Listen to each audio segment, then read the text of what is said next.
All right, folks, welcome back to Salt City Counseling. Once again, my name's Scott Carter. I'm a licensed therapist here in the beautiful, hot, smoky. I keep talking about how it's a crappy summer day. I'm not gonna lie, man. I have a little bit of wanderlust. It's like, what would it be like to live in a place where the summers weren't like so hot and the air quality wasn't so bad? Sounds really nice, actually.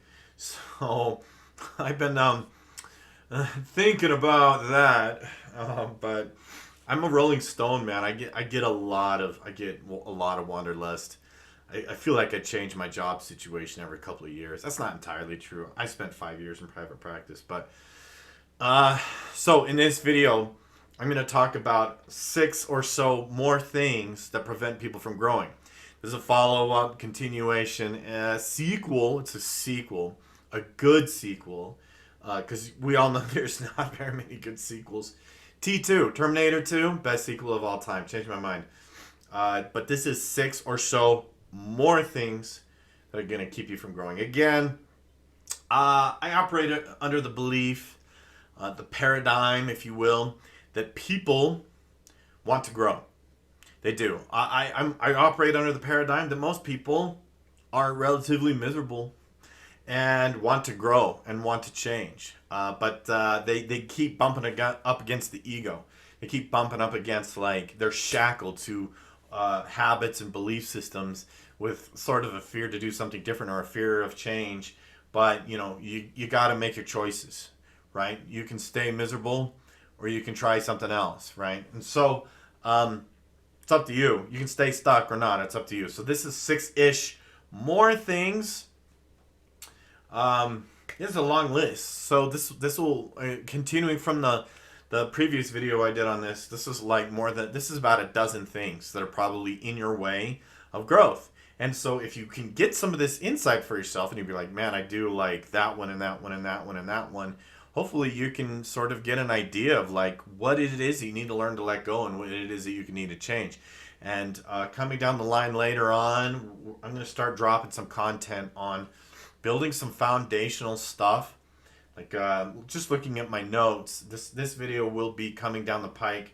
Things that'll make you a personal growth powerhouse. How much do you think you can actually change in a year?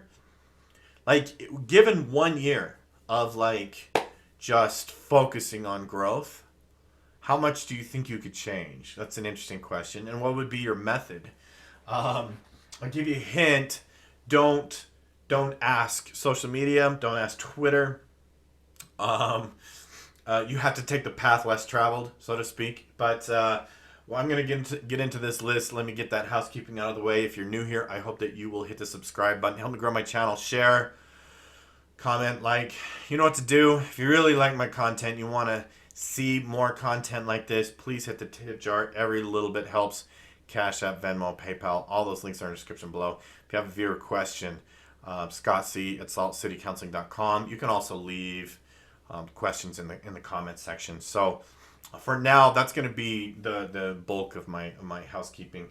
So hope you'll subscribe if you haven't already. Let me get to this list. 6 more things, okay? No particular order, no particular level of importance. The most important ones on here are the ones that resonate the most with you. You get to decide which of these items are most important, okay? But in no particular order. Number 1, fear of what others will think or say. Okay? Now, we all have those people in our lives that question our decisions. And I've talked about this in other places and in other videos. Seems like the most miserable, chaotic, and dysfunctional people in our lives are the most outspoken and opinionated about how we should live or what types of opinions that they of how we should live. That's just their own subconscious misery and guilt speaking out of ego, an avoidance of their own pain. They're just projecting.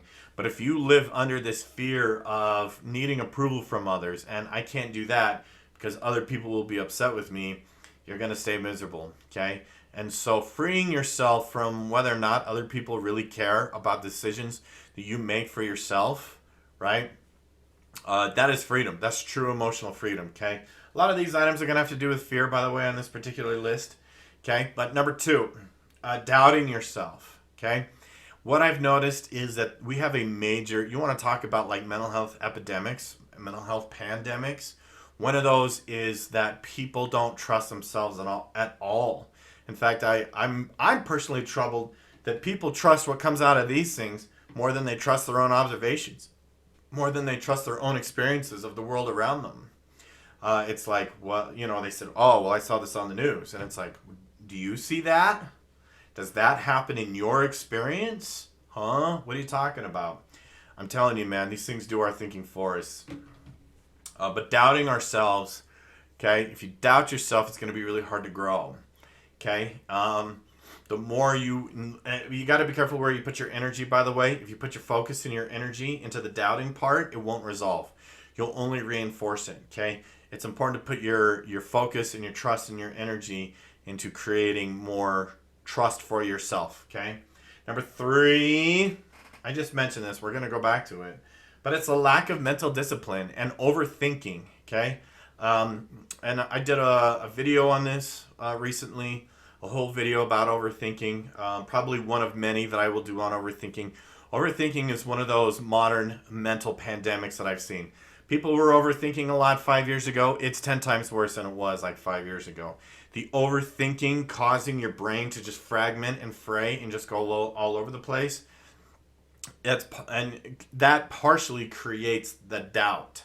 Okay? And so the lack of mental discipline is, to me, causing the overthinking. It's almost like if you had a bottle of water and the bottle was full of holes and the water just made this huge mess, rendering the bottle like useless and totally unnecessary because of how many holes it has in it. That bottle is like the lack of discipline. All the holes in this bottle is like the lack of discipline, and your water is the thoughts, right? Those thoughts need to be contained, channeled, and there just needs to be discipline around it, okay? So this is a big one. If you relate to this, okay, you're not going to grow as long as you're overthinking. You can't overthink yourself out of overthinking. And that is the thing that I find with overthinking, is that people engage in this like to the point of insanity. They lack such perspective and see like, okay, this is nuts. This isn't getting me anywhere.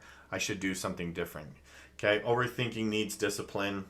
I did a whole video on that. I'll do others, so make sure that you subscribe. Those will be coming. I already mentioned this. It bears repeating. Caring too much about what other people are doing. Actually, maybe not. This is a little bit different. Caring too much about what other people are doing. Not focusing enough on the self. Okay, I feel like our culture is, look at what that person doing. Look at what that person's doing. That person has the wrong opinions. That person is the wrong thought, wrong action. That person has different behaviors or different opinions than mine. Therefore, they're wrong. Therefore, they're bad. Therefore, they should not exist. Therefore, they should be banned. Therefore, they should be canceled. Okay? And what troubles me is this overly obsession with other people's behavior. People will never act according to how you think they should. Ever. And to me, it's an act of an actual insanity or loss of touch with reality to engage in this belief system that like the other 7.5 billion people on this planet are going to suddenly start acting and behaving. I mean, it's at the point of insanity of, oh, this person did this bad thing. And it's like, you will do that for the rest of your life. and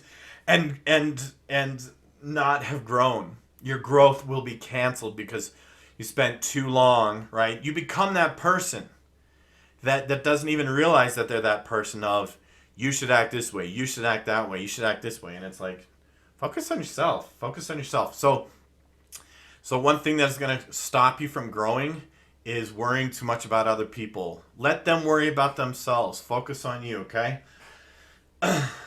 This is the one that this is going to be a little bit of a repeat, but the next one is the need for approval, okay? And if getting approval from others is something that you feel like you need in life, I'm telling you, it's a dead end. It's going to prevent you from growing. People will not approve of your choices. People will even label your personal growth as selfish or as narcissistic. And I always argue against that. Narcissism is direct harm to others. And if you're working out because you want to be in better shape and it has no effect on anybody else's life, how is that selfish? How is that narcissistic? Okay? Changed my mind. But if you make your decisions based on the need for approval from others, you're just not, your growth is going to be very, very limited. Okay? And last one, which I think is number 6. And this one's very, very important. This to me is the number one source of human misery. It kind of ties into some of the other things that I've already mentioned, but trying to control things that you cannot control. Most specifically, other people, other people's behavior, the things that they say, the things that they do, the opinions that they have, what type of vehicle they drive, what type of, who they voted for, whatever, right? Whether or not they get shots. Leave it like, if you try and control things that you can't control, you won't grow. You will only fall into misery. You'll only fall into victimhood. And I talked about like being a victim, blaming in the last video. These things will just keep you stuck and miserable. That's just the brass tacks. I've never seen anyone that's been largely successful, had tons of growth, and was a very empowered individual that engaged in any form of blaming or trying to control what other people think. Let people be people. Treat them with the same forgiveness that you want to be treated with, right? Okay, so trying to control things that you can't control, it will keep you stuck, okay? So that's 6-ish more beliefs, attitudes, and behaviors that are going to keep you stuck, okay? All right, that's going to do it for this one. I got to head out relatively soon. Thank you for watching. Peace out.